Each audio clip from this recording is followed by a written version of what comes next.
कितनी खूबसूरत बत्तखें जो हैं उसमें डुबकियां लगा रही हैं। पता नहीं इनको सर्दी क्यों नहीं लगती। हमारा हाल यह है कि आज -7 है और ये हाथ जैकेट से बाहर नहीं निकाले जा रहे। वैल्यूज़ हैं, सोशल वैल्यूज़ हैं, वो उज़्बेकिस्तान की बहुत बेहतर हैं। कज़ाकिस्तान मिनी यूरोप है, वहाँ यूरोपियन कल्चर जो है वो बहुत ज़्यादा है। उसकी इकॉनमी बड़ी रिच है, बड़ी स्ट्रॉन्ग है, यानी वहाँ कारोबार बहुत अच्छा हो सकता है। तो इसलिए किर्गिज़स्तान को तो मैं 0 नंबर देता हूँ। ना कल्चर के एतबार से रहा जा सकता है और ना वैसे लॉ एंड ऑर्डर के एतबार से रहा जा सकता है। ना जी ज़बीउल्लाह बलगन उज़्बेकिस्तान के दूसरे बड़े शहर समरकंद में मैं मौजूद हूँ। इस वक्त मेरे लेफ्ट साइड पर दानियाल अलैहिस्सलातु वस्सलाम की कब्र है। उसके बिल्कुल सामने खड़े होकर मैं ये जो एक रिवर कह लीजिए, नदी कह लीजिए, ये देखें कितनी खूबसूरत बत्तखें जो हैं उसमें डुबकियां लगा रही हैं इस पानी में। पता नहीं इनको सर्दी क्यों नहीं लगती। हमारा हाल यह है कि आज -7 है और ये हाथ जैकेट से बाहर नहीं निकाले जा रहे। अगरचे आपको धूप भी नज़र आ रही है, लेकिन चूंकि हवा चल रही है तो ठंड प्रोग्राम चल रहा है। यहाँ पे बहुत बुरे हालात हैं। लेकिन देखें मेरी कमिटमेंट देखें आप, मैं आपसे कितना प्यार करता हूँ। आप जब भी मेरी वीडियो के नीचे कोई कमेंट करते हैं ना, तो मैं फ़ौरन जो है उसकी वीडियो बनाना शुरू कर देता हूँ। इधर ज़रा घूम के आइए, ये आपने देख लिया है। अब ज़रा ये मैं माउंटेन का नज़ारा आपको ये दिखाना चाहता हूँ कि आपको बताना चाह रहा हूँ समरकंद कितना खूबसूरत शहर है।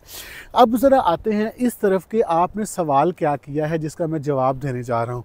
एक भाई ने नीचे लिखा है कि भाई ये बताएं कि अगर हमने फैमिली के साथ शिफ्ट होना हो, अगर हमने कारोबार करना हो, तो कज़ाकिस्तान, उज़्बेकिस्तान, किर्गिज़स्तान, इन तीनों मुल्कों में से कौन सा मुल्क जो है वो ज़्यादा बेहतर है अगर हम फैमिली के साथ शिफ्ट होना चाहें या बिज़नेस करना चाहें।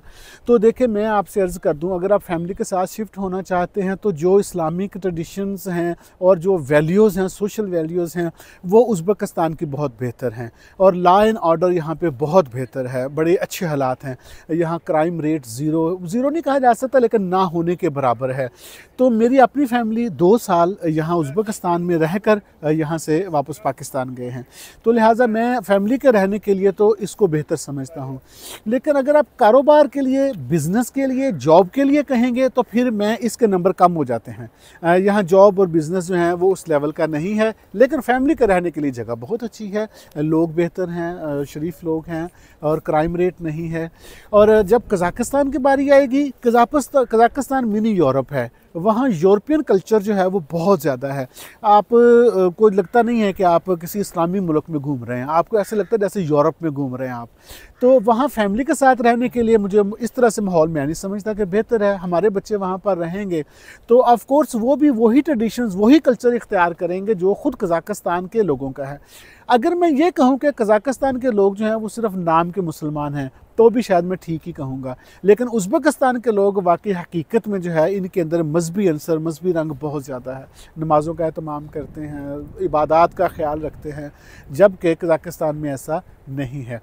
लेकिन कज़ाकिस्तान को दूसरा मार्जिन क्या है? दूसरा मार्जिन ये है कि उसकी इकॉनमी बड़ी रिच है, बड़ी स्ट्रॉन्ग है, यानी वहाँ कारोबार बहुत अच्छा हो सकता है।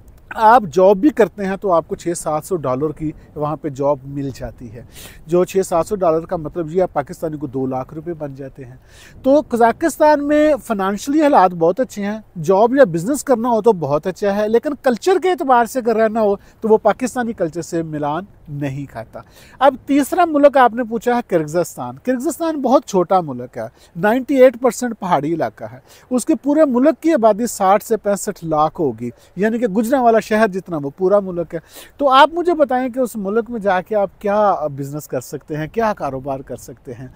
और वहाँ पर रेसिज्म बहुत ज़्यादा है किर्गिज़स्तान में, यानी कि अगर आप फॉरेनर हैं, आप बाहर जा रहे हैं रात को, तो जो मुकामी है वो कभी भी आपकी ये इस वजह से रिस्पेक्ट या इज़्ज़त नहीं करेगा कि आप फॉरेनर हैं, बल्कि वो इस वजह से आपको ज़रूर लूट लेगा कि आप फॉरेनर हैं, आपसे डॉलर निकल सकते हैं आपकी जेब से। रेसिज्म है वहाँ पे, अमन अमान की सूरत हाल बड़ी मखदूश है। हर 8-10 साल के बाद किर्गिज़स्तान में एक इनकलाब आता है और वो खूनी इनकलाब होता है जिसमें सैकड़ों लोग अपनी जान से चले जाते हैं। जो ज़्यादा ताकतवर होता है वो हुकूमत पे कब्ज़ा कर लेता है, माफिया की हुकूमत है वहाँ पे। 40 कबाइल हैं वहाँ किर्गिज़स्तान के अंदर, और जो 40 के 40 ही कभी हुकूमत में होते हैं, कभी हुकूमत से बाहर होते हैं। तो लॉ एंड ऑर्डर वहाँ पे बहुत ख़राब हालात है। कानून नाम की कोई चीज़ नहीं है किर्गिज़स्तान में। तो इसलिए किर्गिज़स्तान को तो मैं 0 नंबर देता हूँ। ना कल्चर के एतबार से रहा जा सकता है और ना वैसे लॉ एंड ऑर्डर के एतबार से रहा जा सकता है, ना इकॉनमी के एतबार से रहा जा सकता है। हाँ, लोग वो मजहबी हैं, इसमें कोई शक नहीं है, लेकिन वो दाढ़ी रख के छुरी दिखा के लूट लेते हैं, वो इस तरह के हैं। लेकिन कजाकिस्तान तो मॉडर्न है, वो कहते हैं हम यूरोपियन हैं, वो तो यूरोप क्लेम करता है कि हमारे यहाँ यूरोपियन कल्चर है हमारे पास, और उनकी इकॉनमी बड़ी स्ट्रॉन्ग है। उज़्बेकिस्तान फैमिली के हिसाब से रहने के लिए अच्छा मजहबी है, लेकिन इकॉनमी स्ट्रॉन्ग नहीं है।